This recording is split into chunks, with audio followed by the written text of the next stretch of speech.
Bongi and Kosi, thanks for your time. We appreciate it. So tell us exactly what your concerns are regarding mines operating at 50% capacity. Thank you very much, and good evening to you and good evening to your viewers at home. As a structure, we are really concerned and disappointed the move by the government to amend regulations to allow mines through this period that we find ourselves of COVID-19, of allowing mines to operate on the 50% of workforce, which we believe that indeed that is mainly to gain profit, not to save lives of South Africans. You'll recall that the president, when this thing started, he made it very clear that everything must be on lockdown. That includes mine. And that means that people must stay at home so that they are safe. But now they've changed. They've turned the wheel, and then they're saying that mines must operate. For a person that knows a mining industry will tell you that issues of safety won't be adhered to. Issues of social distance won't be adhered to. So that risks the lives of mine workers, and not only the mine workers, that will include their families, because these mine workers are going to go back after work and go back to their families in different communities. Now, some would argue that allowing a 50% capacity of these mines to operate will ensure the longevity of them going forward, because lots of businesses are having to close down because they can't operate. Isn't that also in the interest of workers? Look, our interest is to leave our homes and go and work and come back safe, not to leave home and die like flies because we want to save companies of certain individuals.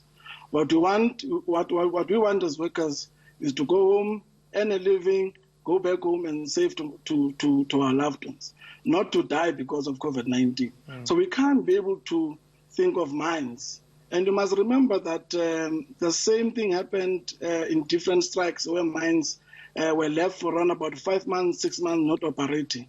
But even today, some of those mines are still operating. So now we're told that if ever you leave mines for only 21 days, then there will be problems with mines. Can't be correct. Yeah. And we want the minister, because it is the minister that indicated that if you leave this mine for so long, then it means that there will be problems. We demand him, we challenge him now to prove that, as to say, is it a fact or is it fallacy? So what's your next move then? Because obviously workers will be returning. What do you do going forward? Look, our structures are on the ground and trying to make sure that we engage different companies. But we must indicate that there are stubborn companies out there who are not even adhering to what the government has issued. Issues of issuing transport for workers to be taken from their homes up until the operation to be screened and tested. What they are relying on is only a screening process, which for us a screening process does not assist much. It only tells you the temperature, but nothing more.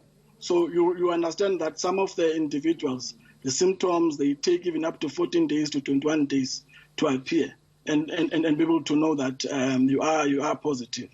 The same mines are failing to arrange quarantine facilities if ever one is tested positive. So we're seeing our structures, they're on the ground, currently engaging these different companies to make sure that our members are safe at all times. These regulations that are being gazetted are adhered to in making sure that our members are given proper PPEs and a transport it is arranged. But we are going to engage our NEC, the NEC, to make sure that we reject this thing. Ministers, the health minister, the DMRE minister, even the president himself, we must be able to engage him and be able to understand his view on this matter. All right, thank you so much for your time. We appreciate it. That was Bongi Nkosi Mrasi, National Secretary of the NUM Youth Structure.